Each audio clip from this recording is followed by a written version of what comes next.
The first set of Champions League round of 16 fixtures are done and dusted. They're in the record books, and we know 4 of the sides that will be competing in this season's quarterfinals. Early on, the early game of the day, Bodo Glimt, who were so good in that first leg, we thought that 3-0 at home was enough to see them into the next round. But Sporting had different ideas, and a resounding 4-0 win, 5-0 even, to complete the turnaround has broken Bodo Glimt hearts and sent Sporting to the Champions League quarterfinals. But the games that happened later on, a lot of eyes on them because 2 games looked done and dusted. However, after seeing the Sporting game, we now looked at them and thought, ooh, could there be other turnarounds going on? That wasn't the case at the Emirates as Arsenal took a 1-1 draw back home against Leverkusen, and they made easy work of Leverkusen. We'll talk about that game. Chelsea, humiliation over 2 legs against PSG, 8-2 on aggregate. Big words need to be spoken about Chelsea, Rossinier and co. But we're going to start with Real Madrid against Manchester City because the first leg, as we said, was a disaster for City. I was on the record saying I thought it was one of the worst performances by Pep Guardiola in his career, all things considered. And I think we all knew if City wanted to complete a historic comeback today, a quick start was needed. And that's exactly what we got from Manchester City today.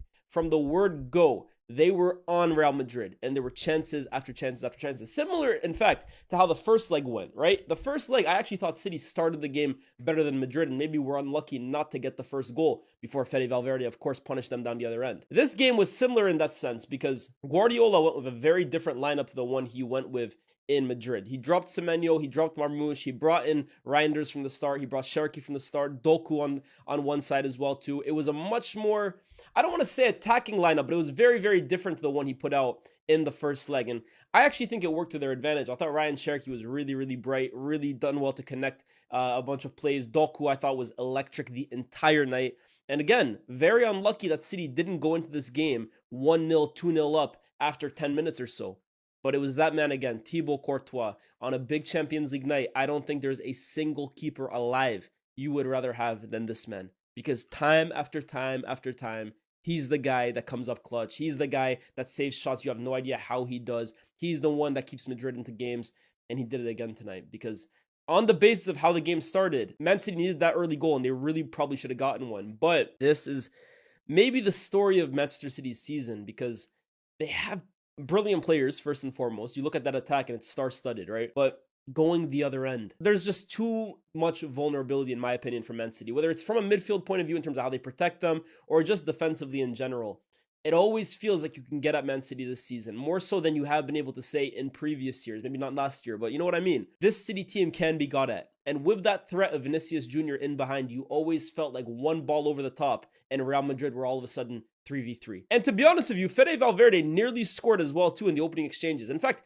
you look at the basis of this entire game, it was very, very open for both sides. It almost felt like a chance a minute. But the biggest chance of the first half came when a ball over the top to Vinicius Jr. on the left-hand side saw him cut in, hit the post with a fantastic whipped-in shot. A few exchanges between defenders and attackers, which then eventually fell back to Vinicius Jr., where he struck the ball yet again, and it was cleared off the line by Bernardo Silva. But on second replay, we actually saw Bernardo Silva nudged out an arm to keep the ball from going in. We went to VAR, and actually the chance was called off for offside anyways. But on second replay, UEFA decided that this was an offside decision on Vinicius Jr., albeit controversially, because I thought in live time it definitely did look offside, but they released images to suggest he was in fact onside. And Bernardo Silva was the guilty culprit. And unfortunately for him, and unfortunately for City, such a promising start for them. Honestly, as close to a perfect start as City could have asked for, really went to waste. Because after, how long was it? Maybe 20 minutes or so. Bernardo Silva sees red. Vinicius Jr. gets a penalty. He slots it away. He makes no mistake like he did in the first leg. It's 1-0 to Real Madrid on the night. It's 4-0 to Real Madrid on aggregate. And it just left with Manchester City with ultimately too much to do tonight. Now, the game finished 2-1.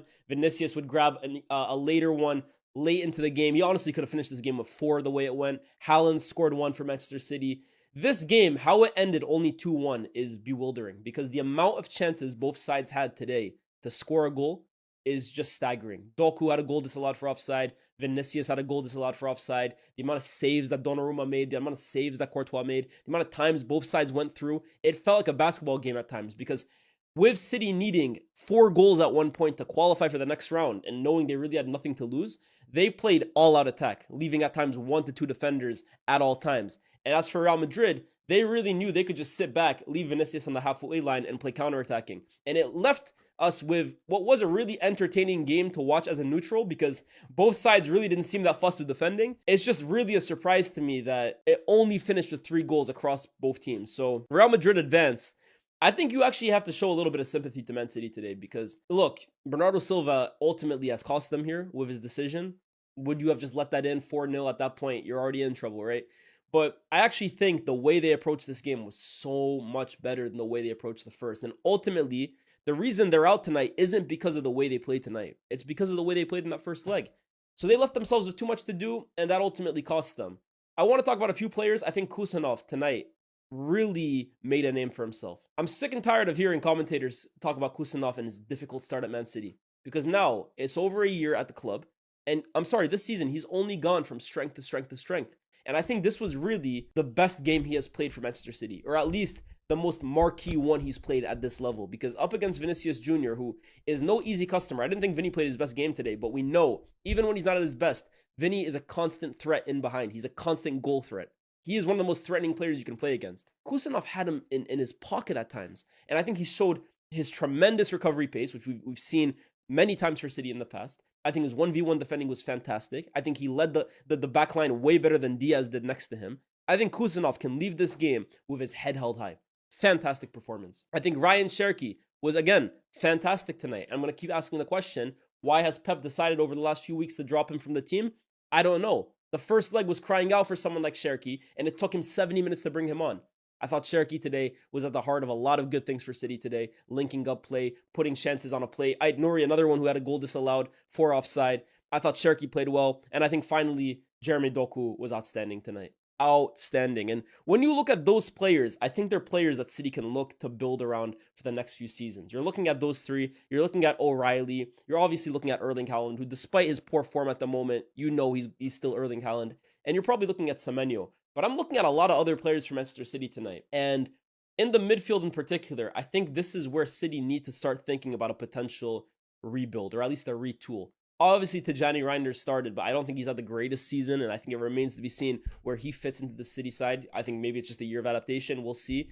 But I'm looking at the likes of Bernardo Silva. I'm sorry, this has to be Bernardo Silva's last Champions League game for Manchester City. I think so. He's been a fantastic servant for the club. He's the club captain. He's won so many things for them. But he just, in my opinion, cannot compete at these quality of games anymore, like to the level City need him to be at. I think that's got to be potentially someone that they look at replacing. And I think Rodri, although it hasn't been like bad in these games, I'm just thinking you need to manage Rodri a whole lot better than you are at the moment, because it's like he was playing every single minute for the longest time. Then he went down. Nico Gonzalez was playing, and I thought he was playing well. And Rodri's come back in, and again, he's playing every single minute of every single game. You can't play Rodri that way coming off an ACL injury. That doesn't make much sense to me. I'm looking at Diaz as well, too. Obviously, you brought in Guehi and you have Kusanov. I think those are the guys you need to build around. The likes of Guehi and Kusanov, the likes of Cherki and Doku, Erling Haaland. That has to be the core of players going forward. And I think there's a few guys that potentially they're going to have to leave behind. However, my biggest question is Pep Guardiola. What are we saying about Guardiola? Is this the last Champions League game he will ever coach for Manchester City? Because the rumors about his future continue to linger over City like a shadow. And I'm not going to lie, every time the camera pans over to him, I'm just thinking, like, what's going through his mind right now? A penny for the thoughts of Pep Guardiola. I would love to be a fly on the wall inside his head, man. What is he thinking in moments like this? Is it all coming to an end? Could this weekend be his last Carabao Cup final for Manchester City? Like, are we experiencing a lot of lasts for Pep Guardiola? That's really what I'm interested in seeing going forward. And it's an answer we probably won't get for a few weeks or until the end of the season. But the way it's looking, I wouldn't be surprised if Guardiola at the end of the year puts his hands up, says, I think I've done everything I can at this club, and I'm just exhausted at this point. But we'll see. One of the greatest managers of all time, maybe the greatest manager of all time, but he has been well and truly beat by Real Madrid this tie. And you have to give a big round of applause to Real Madrid, who are through to the quarterfinals when no one expected they would. An injury-ravaged side went at home at the Bernabeu and absolutely blitzed Manchester City. And ultimately, it didn't matter what they did tonight, although they weren't very convincing at all, because 11v10, that didn't really look like Man City were the side of 10 men. At times it looked like Real Madrid were. But ultimately, I think they took care of business tonight. They were very professional in the way they went about things. When they had chances, at least at the start and towards the end, they finished them off and they held on. That's all you can really ask. Now, what does this mean going forward? I think if they play, well, they are probably going to play Bayern. Let's call it what it is. Bayern are not going to probably concede 6 goals against Atalanta as far as I know. But against Bayern, I think if they play the way they did in this game, they are in trouble. And will Bayern be as bad as City were in the first leg? That remains to be seen. But Madrid are getting big players back. I think Jude was part of the squad today. Mbappe entered the pitch today. Alvaro Carreras is reportedly back with the squad, or at least should be soon. So they are getting big players back. I think the big question mark is over Thibaut Courtois, who obviously was substituted today.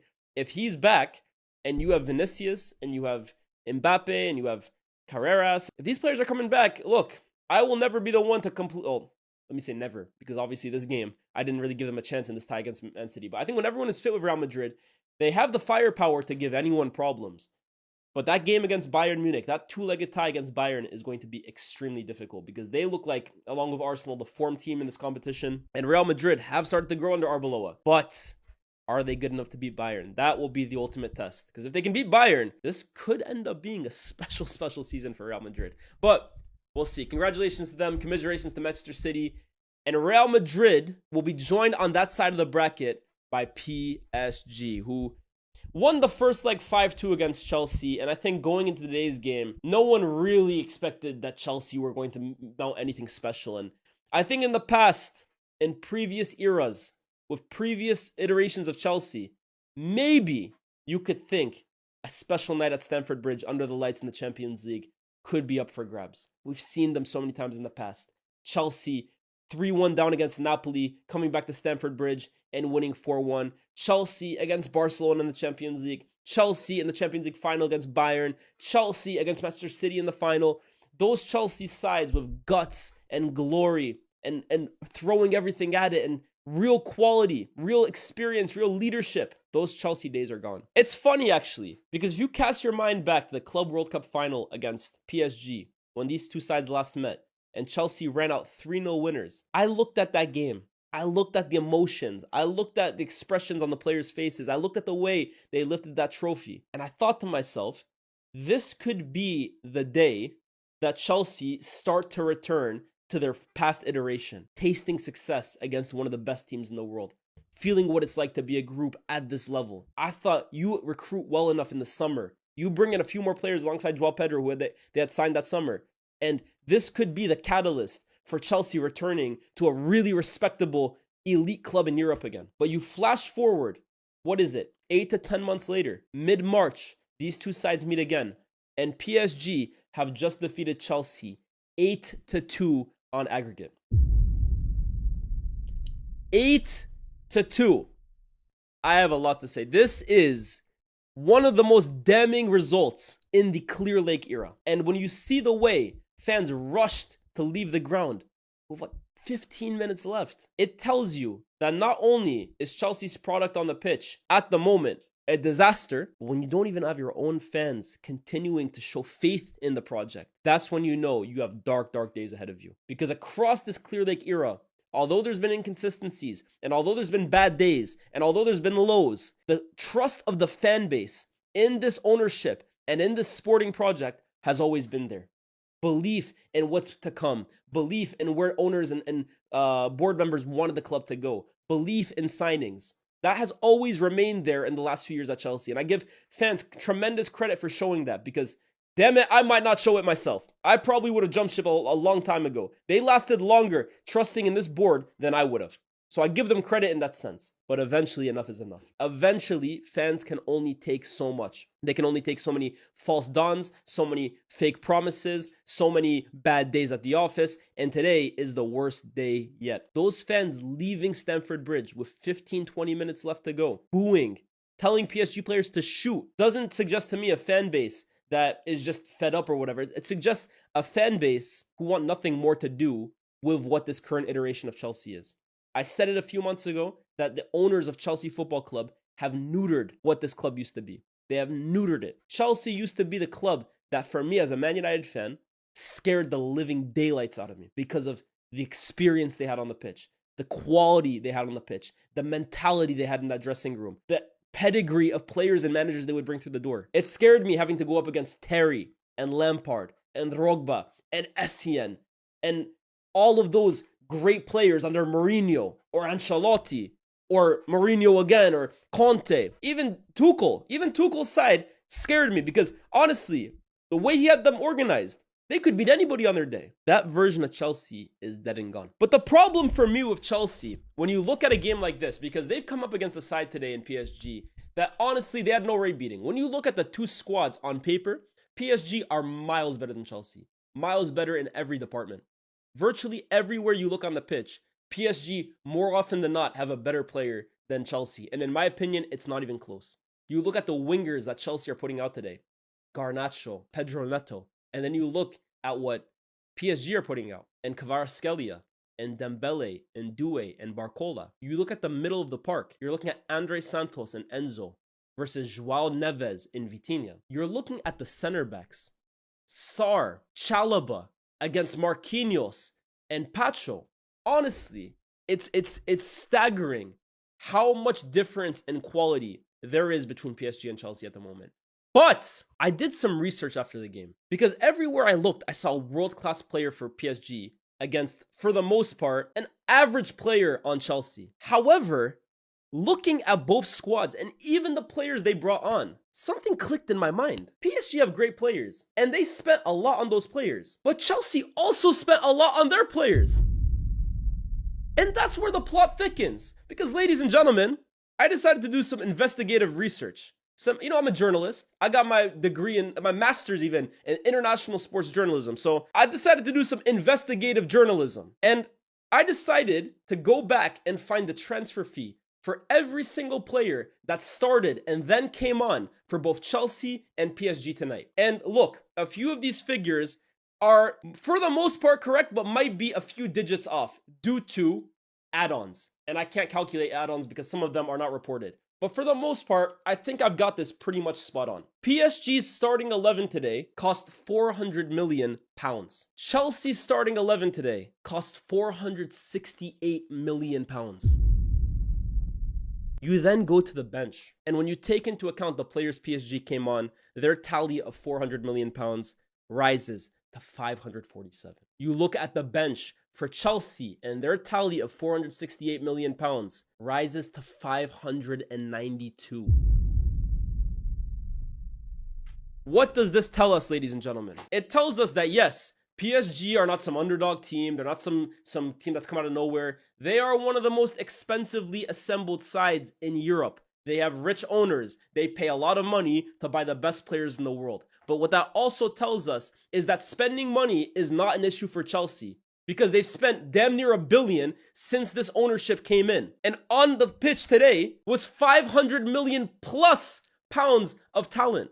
They spent more on those players in terms of transfer fees than PSG did. And yet when you go player for player, PSG wipes the floor with them. And therein lies the problem. Chelsea aren't bad because they don't spend money. Chelsea are bad because they spend money on absolute nonsense. The sporting project that they have of buying players for big money that have accomplished little to nothing in the game, but might, and that's a big asterisk, might offer you something in 3, 4, 5 years, is why Chelsea will never be good in the present, or at least elite in the present. They might make Champions League football once in a while. They might go on a decent cup run once in a while, but you will never, ever, ever win major titles, major trophies, major silverware running your football club the way Chelsea do. You might make the Champions League every once in a while. You might go on a decent run in the cup every once in a while.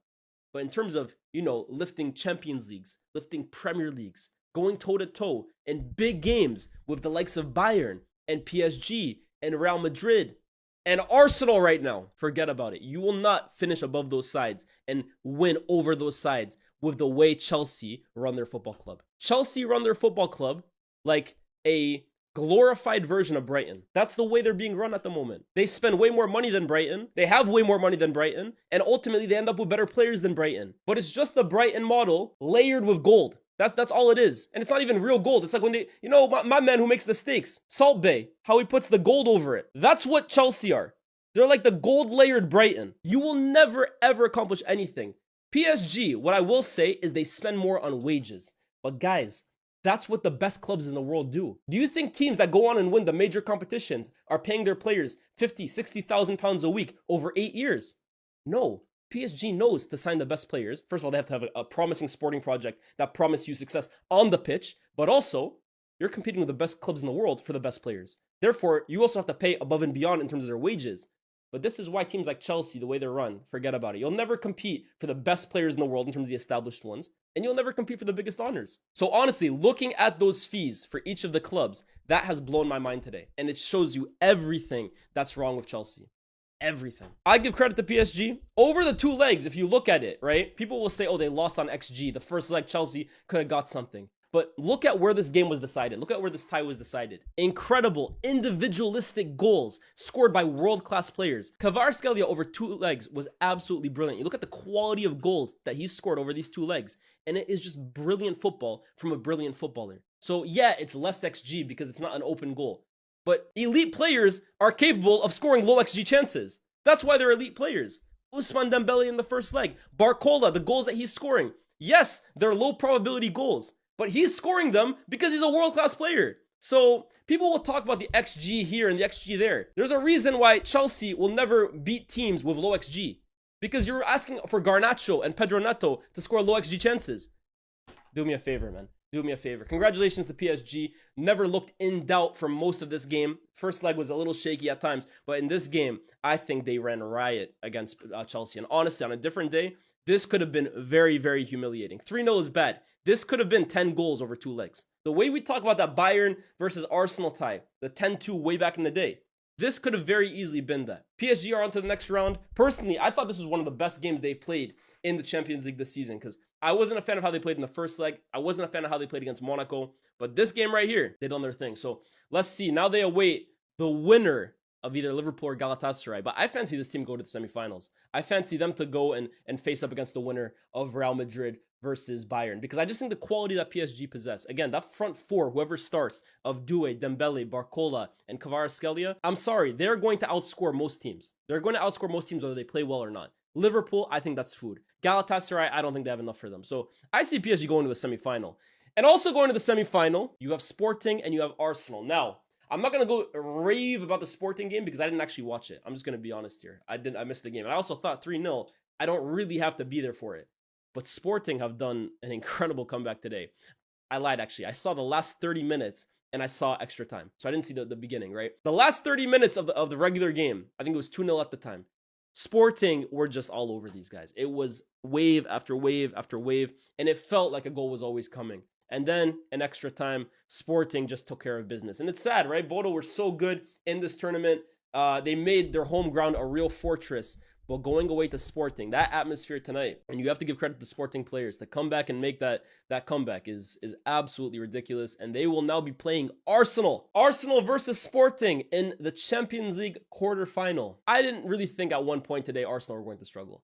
I thought the minute they got that drawback from Leverkusen, these guys were clear. And I have to say, at times, Leverkusen were hanging on to this game by a miracle. Their goalkeeper today was unbelievable in those first 30, 45 minutes. The saves he was making on so many Arsenal attacks, it was honestly just a matter of when, not if, Arsenal would score. But we knew it was going to take something special to beat this goalkeeper, and it did, because Ebere Eze grabbed his first Champions League goal of the season. And what a goal it was. He's been shooting a lot over the last few games. Against Everton, he must have got 5 or 6 shots off. And today, he was letting it fly again. But it was only a matter of time until one of those found the back of the net. And the one that did, what a hit. No goalkeeper in the world is saving that shot. Gave Arsenal a big 1-0 lead. And again, from there, they just seemed comfortable. Leverkusen tried stringing together a few moves, but I think Arsenal just overpowered them today, especially in midfield from a physicality point of view. Even at times when Leverkusen looked like they could string together a nice counterattack where Mazza was on the break with Poku up front, they just couldn't connect enough passes together. And I think Arsenal just found it very, very easy today. Declan Rice grabbed the second goal, really, really well taken finish from him. And maybe you could point towards the end where Leverkusen did have a rare chance, and it was a fantastic save from David Raya, who I have to say, man, I really like Raya. I think between him and Donnarumma, it's a big conversation this season. And I've kind of gone back and forth about it because sometimes I see Raya concede goals that I don't think Donnarumma would concede.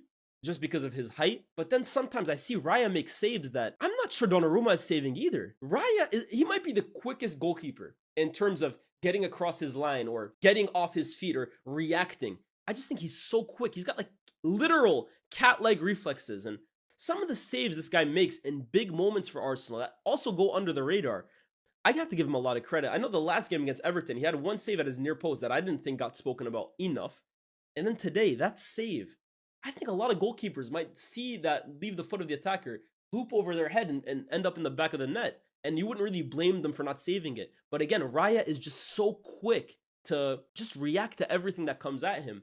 I think he's been absolutely brilliant today, man. I find him to be so underrated in terms of impact for Arsenal. And today, another big save that if he lets that in, all of a sudden, Leverkusen only need one more goal. The crowd starts to get nervy. You never know how that game ends. So big up to him and big up to Arsenal, who now face Sporting in a quarterfinal of a Champions League. And look, we're playing in the Champions League, so you never want to underestimate anybody, but you have to fancy Arsenal's chances of going to a semifinal here. You do. Sporting against Arsenal. Gyökeres playing up against his former side. They are a much changed team from last year. Gone are the days of Ruben Amorim. Gone are obviously the days of Gyökeres as well too. They got Luis Suarez up front, and not that Luis Suarez. They're a tough team, but I think Arsenal will look at that and say, yeah, this is a big opportunity for us. And then when you couple that with the Carabao Cup final that's being played on Sunday against Manchester City, still in the FA Cup, Premier League firmly in their hands, Arsenal just take big steps towards making this a very special season. I was listening to Henry talk to Declan Rice at the end of the game, and they were both speaking about how difficult it is at this stage of a season to keep up your fitness and just play every single game because you're running on fumes at some point. But if any team can really compete on all fronts, it's this Arsenal team. The way they are built from top to bottom, and then from player 12 to player 25, you have good players in every position. And I don't know, man. Look, you don't count your chickens before they hatch. And we know how these knockout competitions go. One bad day at the office, and all of a sudden, your dream season goes to smoke. But I'm looking at Arsenal, and it's looking like it could be one of those years.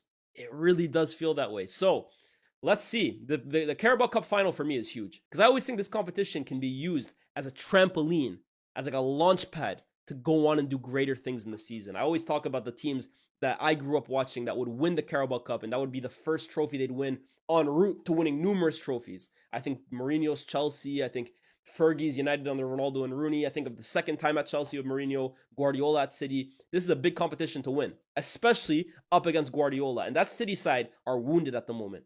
And again, Guardiola will not want to go out with a defeat to Arteta if he is to leave at the end of the season. So that's a big game this weekend. I'm really looking forward to that one, actually. But I think if Arsenal can get that first trophy under their belt for the season, bro, if you're one of those people that don't want Arsenal to win the league this year, I think it's looking very, very spooky for you. But one game at a time. That's all they can do. That being said, guys, this has been the first day of the second leg of the Champions League. Tomorrow, we got some big fixtures as well, too. Liverpool versus Galatasaray. I have my eyes firmly on that game. As well, Barcelona, they need to take care of business against Newcastle at home. It looks like Atletico and Bayern are already through, but the Liverpool game for me is the one to watch. And as usual, we will be back on the channel covering all of them no matter what happens. So I'll see you guys then. Like, share, subscribe. Peace.